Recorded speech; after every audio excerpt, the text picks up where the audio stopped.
Generation X. In general terms, those born between 1965 and 1980. Latchkey kids. Independent. Existentialism. Modern philosophy focusing on personal experience, human ability, and responsibility in an otherwise meaningless universe. We're the cause. This is the effect. We're the Gen Existentialists.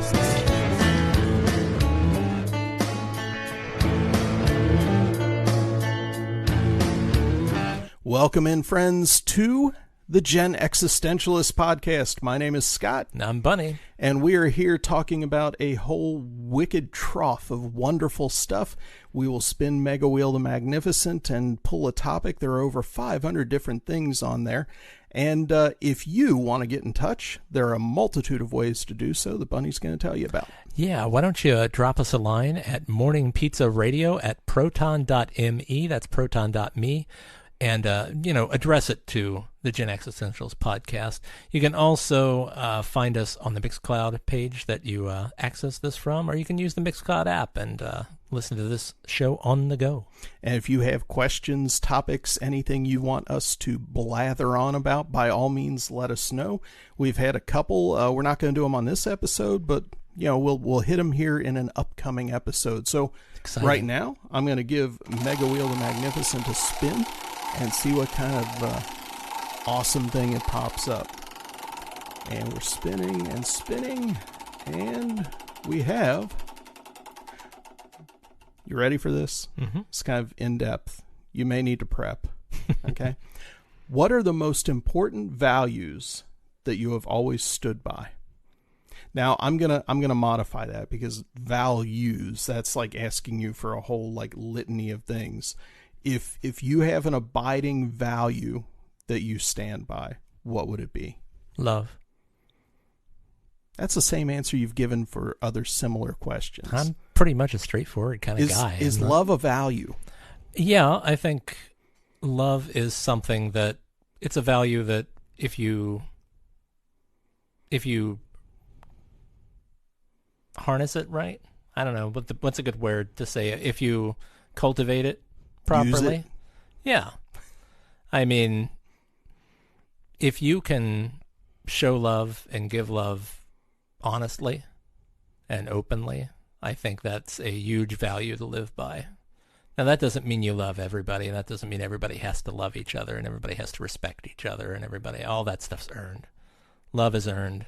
Respect is earned. Nobody gets it for free. Nobody rides for free.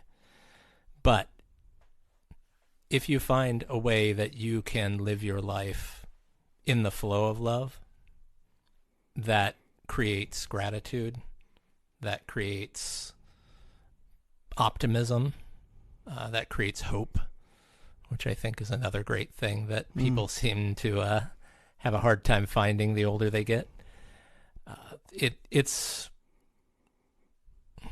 I guess that's the climbing gear you need to get to some of the other goals in life, in my opinion. Yeah. I think the word that you popped in there that struck me the most was respect.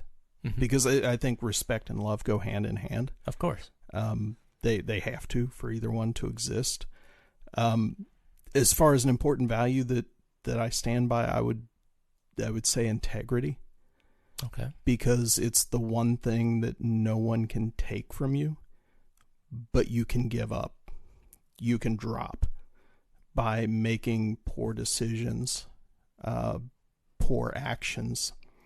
Like one of the things, and this happened just recently at work, we had our certification audit for ISO 45001. It's safety and health management system thing.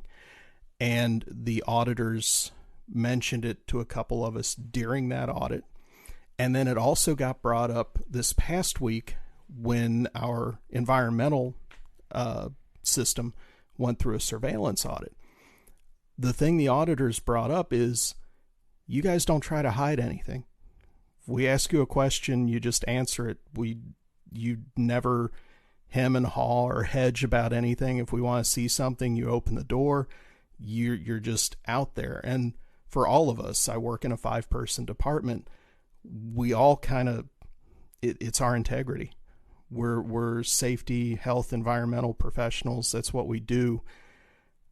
we don't have anything to gain by hiding stuff.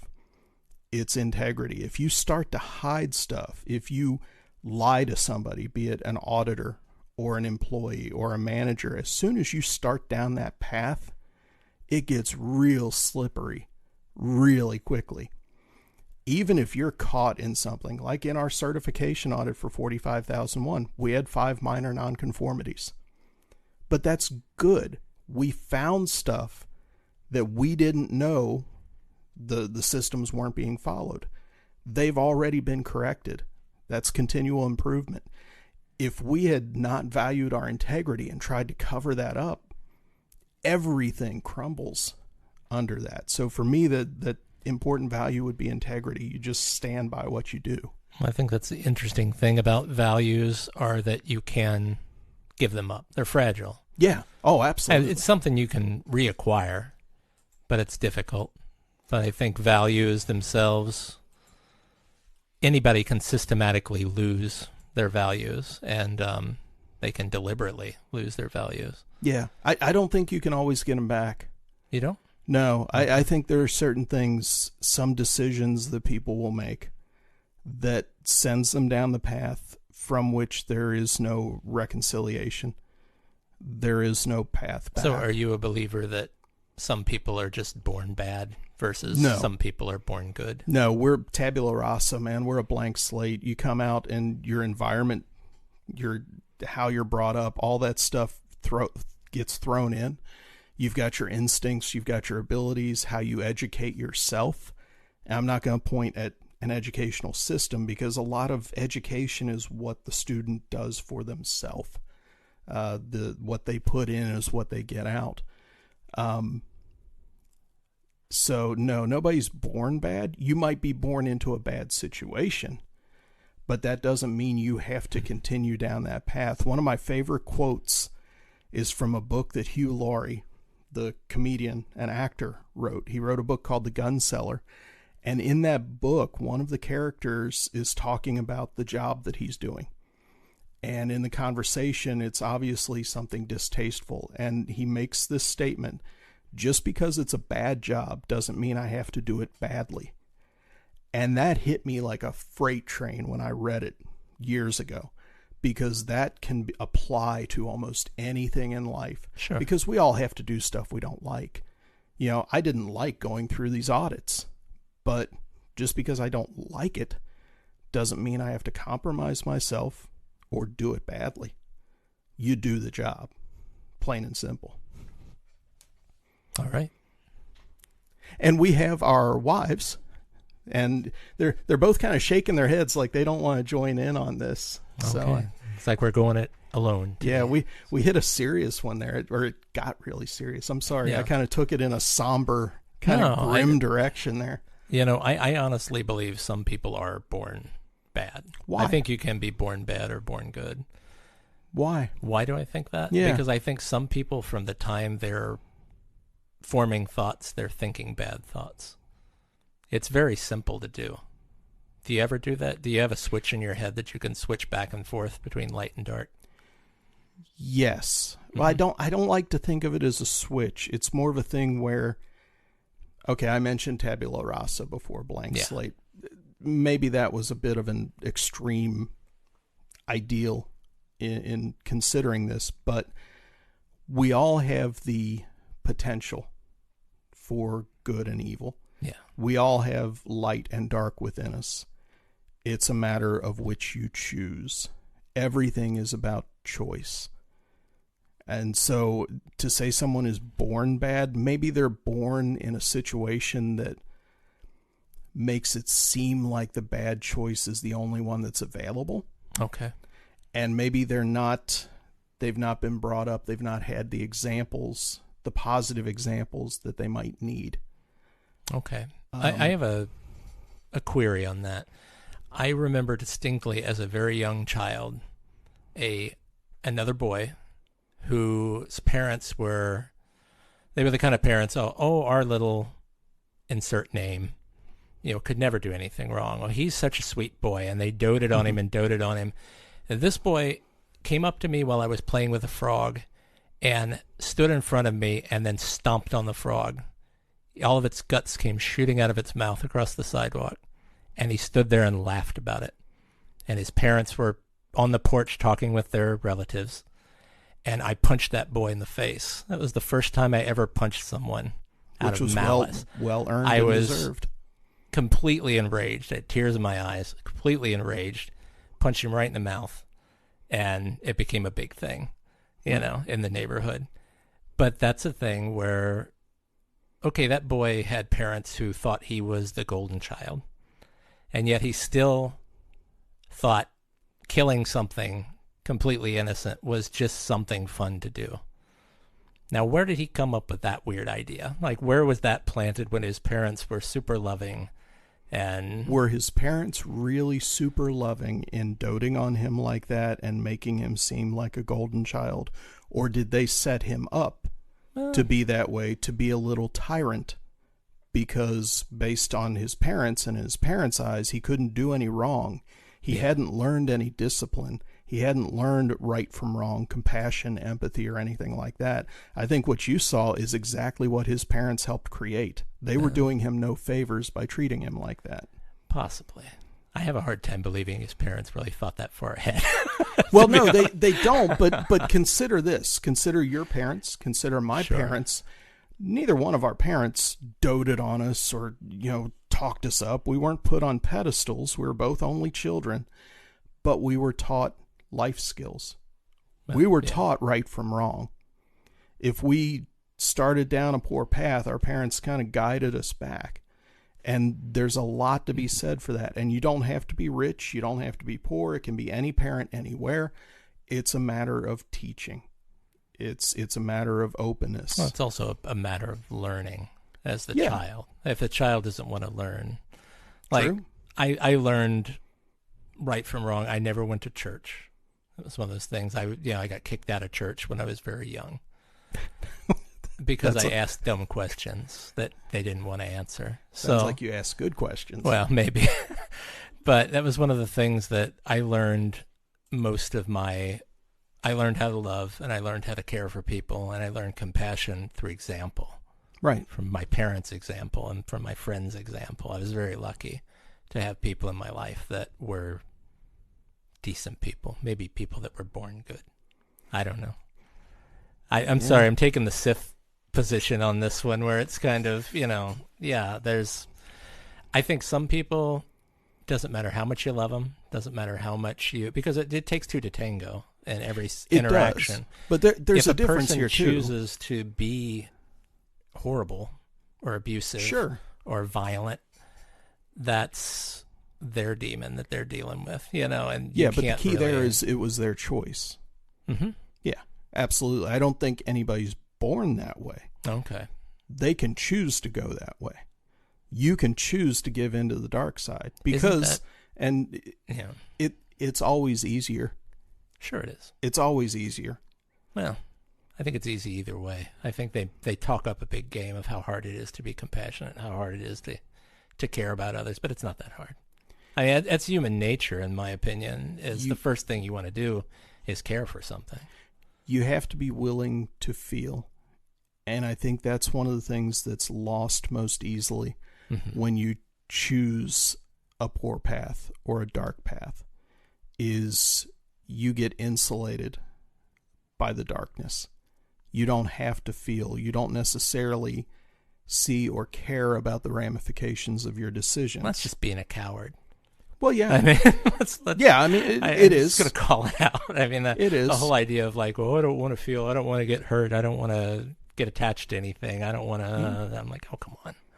I think even a child, I mean, you instinctively, you care about your toys. You care about a plant.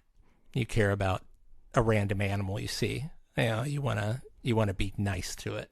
I think that's the default of most humans, and then something happens along the way. I get where you're going with the nurture versus nature thing, but I also have run into some people that are just so blackened inside that I don't think they have any redemption. That I think they're just straight up evil. But the weird thing is, sometimes the people that are the most blackened inside, especially if they're older, are the ones that have taken the most hits. Mm-hmm. And it's not so much that they're blackened, they're just calloused. Sure. And once you lose that compassion and that empathy, it's hard to get back. And you become darkness. You let it take over because it's easier. It's easier to just be mean. Isn't that the trap, though? I It is. It's a total trap. I'm not going to argue that, but because I think those kind of people, it's always like, oh, you just need to be compassionate toward them. Oh, you just need to give them the benefit of the doubt. You need to love them harder. As you get older, you don't have time. I don't have time to try to crack somebody's super hard nut, so to speak. I mean, your nut of your soul. I don't have time for this crap. Either well, it's not be your decent, job to either. Exactly, but that's the halcyon cry, as the clarion cry, should I say, of a lot of the do-gooders out there is like, oh, you just have to care. You just have to do this. Oh, love thy enemy. This is the whole thing I don't get. This is another reason probably why I got kicked out of church, is that some of these things I fundamentally just don't believe in. I don't believe you have to love your enemy as you would your brother or whatever, turn the other cheek. I think all that's just garbage. There's, to a certain extent, I think it's kind of the difference between being a pacifist and being a nonviolentist. There's a big difference. Okay. Pacifist is not going to take up arms at all because it is wrong, quote unquote. The nonviolentist will look at you and say, I'm not going to take up arms against you, but if you come after me, I will put you down. All right. And it's a very simple statement. I don't believe in violence, but if you use violence against me, you're going down. Sure. Just telling you, best that you not test me on this. And I always kind of leaned more in that direction. It was something we talked about a lot in a couple classes in college because I took a lot of ethics and morality classes, and that difference between pacifism and nonviolentism was a big thing. And I think that's important, where you realize your power as a compassionate, empathetic, loving person. You don't have to change everybody. You don't have to turn everybody away from the dark side. The best thing you can do is live by example. Be the person that you hope everybody else can be. I agree on that. And if they do or don't, that's up to them. I mean, we have reached consensus. or something similar to consensus. Should we beat that some more, or you want to do a quick take? Let's roll that wheel. We'll spin Mega Wheel Magnificence. Hopefully we don't come up with something that's going to take like almost an entire show again. Whatever comes up here on the wheel, we'll do it as quick. See, the way the wheel works. The way the wheel works is Scott is actually in charge of the wheel, so I don't get to see what's happening. So I say use your discretion, sir, if you see a topic that's just totally bonkers. Okay. You've got 1 minute. You've got 60 seconds. All right. Quick hit. What 3 things or rituals do you do to put you in the mood for Christmas? 3 things or rituals I do to put me in the mood for Christmas. I have a little weird electronic Christmas tree that I finally found the plug for, and it plays really ridiculous 80s digital Christmas music. Nice. I pop that baby on. I listen to a couple of Christmas tunes. Makes me happy. Okay. I start drinking a lot more hot tea. Okay. That puts me in the mood. And I buy presents as soon as possible. I think I usually get my Christmas shopping done at least by November, if not September. Nice. Usually. So that's it. So I used to love going to malls and stuff when I was younger. That kind of stuff put me in the mood. Just going out, being around people shopping put me in the mood. So yeah. Cool. I really don't like Christmas, but the things for me would be listening to Tales from the Crypt, the Christmas album, which is just wonderful. Folks, if you haven't, go out, buy it, stream it. Crypt Keeper singing Christmas carols. This is the guy who on a previous episode made fun of me for liking Flash Gordon the movie.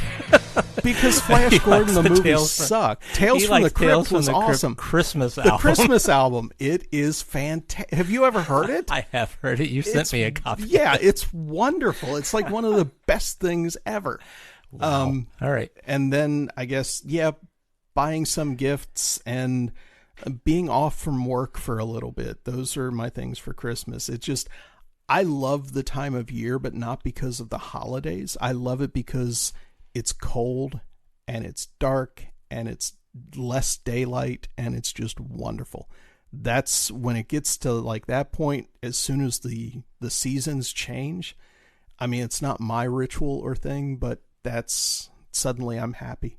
You know, speaking of other weird things that get me in the mood, it used to be able to open. We always had artificial Christmas trees at Christmas.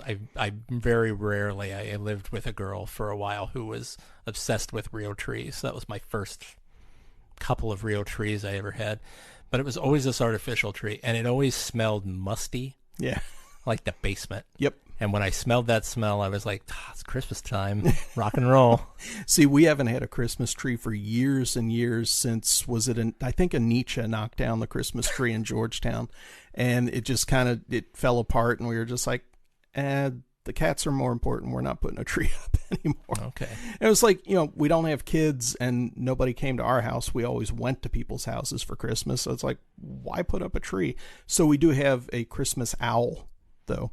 I do remember him. Yeah, Napalm the Christmas Owl will come out very shortly, actually. This has been the Gen Existentialist Podcast. You never quite know what we're going to talk about, folks. Nope. My name is Scott. And I'm Bunny.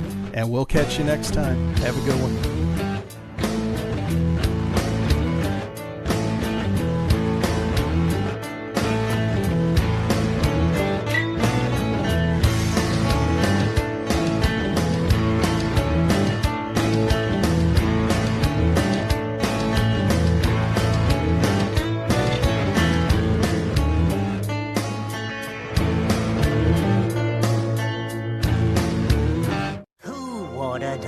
This nauseating cheer. Hush!